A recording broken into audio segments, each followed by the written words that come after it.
Good morning mga Mars! Sobrang aga, sobrang yabang na naman natin ngayong araw. Nakita nyo ba kung gaano karami ang gasolina ng ating boss madam? Full tank!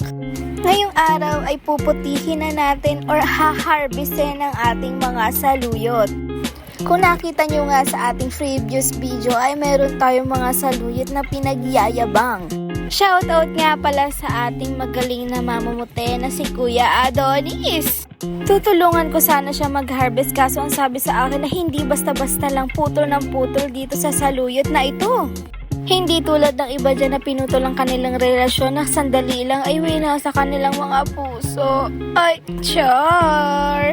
Kita-kita nyo naman po kung gaano kagaganda ang mga dahon na saluyot na ito. Hindi ka na dito lugi. Wait lang, bakit merong ibang dahon dito? Huy, iba na yan. Hindi na natin saluyot yan. Ito nga pala ay masarap lagyan ng sardinas. Gaya ng sinabi ko dati, madulas pa sa madulas. Uy, ano yun? Parang iba na yung madulas na yan. Gaya nga na sinabi ko sa inyo ay per tali ito. At ito ay 1 kilo kada bugkis ng tali. Walang labis, walang kulang. Hindi tulad ng pagmamahal niya sa'yo nagkulang. Ay, char! At ito naman po yung nanay ko na pinagyayabang na naman niya kung gaano kaganda yung mga saluyot nilang tanim dito. Kitang-kita nyo naman po kung gaano ka-green na green na green ang mga saluyot na ito. Andito nga po yung akumpare nung tatay ko nagtatanong ilan daw ba ang jowa ko. Sabi ko yung 5, isang sundalo, isang pulis at hindi pa ninyo alam kung sino yun. Ay, char! Baka tayo mabangag ng ating nanay. Makita nyo nga po kung gaano kaluwang yung saluyutan natin dito. Magkano kaya ang magiging presyo nito? Shoutout nga po pala sa nagbabiyahe ng gulay ng tatay ko. Pakitaasa naman. Uy!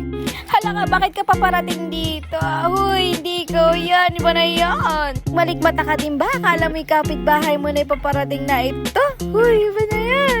Ito nga yung baboy na pang-istad or pagpapalahi ng mga baboy dito sa partida Santa Lucia, Lambakin. Hindi ko na alam kung saan pang lugar dinadala tong baboy na ito. Nung kami maliliit pa nga, nakikita ko dinadala pa dito mga bulugan para mabulog ang ating mga mommy pig. Bakit yung nanonood nakasilip dito? Hoy, iba na yun. Hindi ikaw yan. Baka nalilito ka kung sino ikaw at sino itong pinapanood mo na ito. Ito nga yung ating mommy pig number 2. Sabi nyo siguro, bakit video ng video ito? At ito naman po ang ating mommy pig number 1. Kaya po siya nakahiga. Siguro siya namamay nga dahil nga po siya ay jaundice na.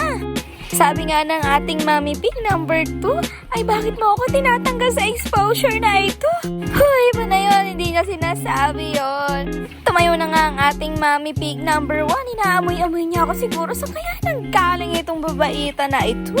At update nga po pala sa ating mga baby colleague.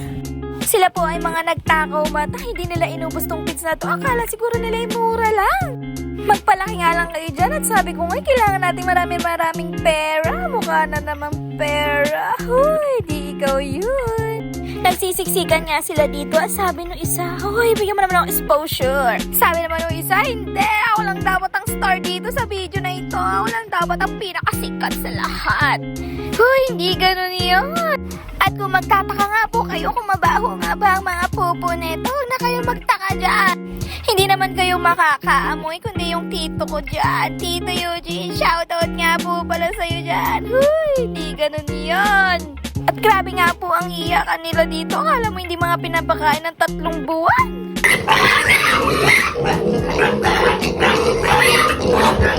O, diba? Ikaw na nanonood ay na-stress din sa ingay nila? Lagi ko nga di sinasabi sa sarili ko na ako din ay magpapatayo ng sarili kong farm. Matagal pa naman yun, ako'y nag-aaral pa lamang. Sabi nga nila habang nag-aaral ka, mangarap ka lang na mangarap dahil yan libre. At sabi din nila, mangarap ka na ng mataas. Oh, pangarap lang itataas ha, baka lumaga pa ka sa lupa. Huy, hindi ganun yan. Sabi nga nila ay meron din daw mga inahin na pag nanganak ay masusungit. Mabuti na lang yung amin ay kahit hawakan mo hindi siya nagagalit. Sana pag siya ay nanganak din ay hindi din siya maging masungit. Pagkatapos nga natin maglibot sa ating mga hayupan, huy, anong hayop yun? Papasukatan nga natin itong mga bata na ito. Dahil kawawa naman sila pag sila gumanap sa sinakulo. Sabi ko nga dyan kay Mars, gagalaw ka naman. Baka mamaliit. O, di ba napakahusay ng mga sagutan sa akin? Baka dumamali yung mananahi. This oras na nga to ng gabi ay nakaka-proud ang mga batang ito. Pag tinawag ko ay talaga naman susunod sa akin. Pakikilala ko nga po pala sa inyo ang pinakagwapo sa sakristan na si Eljan. Uy. Lakasan mo!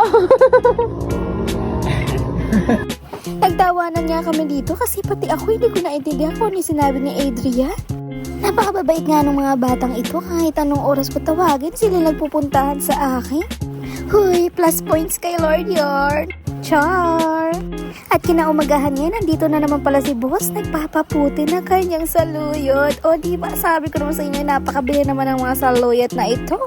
At ako ngayon nabilib dito sa batang ito dahil siya pala ay elementary student pa lamang. Talaga naman nagsisikap ang batang ito para siya ay magkaroon ng baon sa araw-araw. Kaya ikaw na nanonood ay napakaswerte mo dahil hindi ikaw nagbuwabanad ng buto para sa iyong makakain sa araw-araw. Yun lamang at salamat sa iyong panonood. Ikaw ay mabot dito sa video na ito. I-comment mo naman kung taga saan ka para naman kung saan mabot ang video na ito.